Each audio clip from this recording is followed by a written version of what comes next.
kalimutan. So yun mga kaidol, nagluto tayo ng french fries.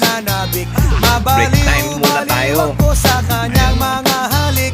Okay lang di maiwasan na mamiss paminsan-minsan. Pero pag kami nakita aking panggigigilan, di ko siya titigilan. She comes, di ko siya titigilan. When she comes, di ko siya titigilan. Di ko siya titigilan. Di ko siya titigilan. When she comes, ang ganda ng aming samahan, walang nanlalamig. Mas basa mag-asawa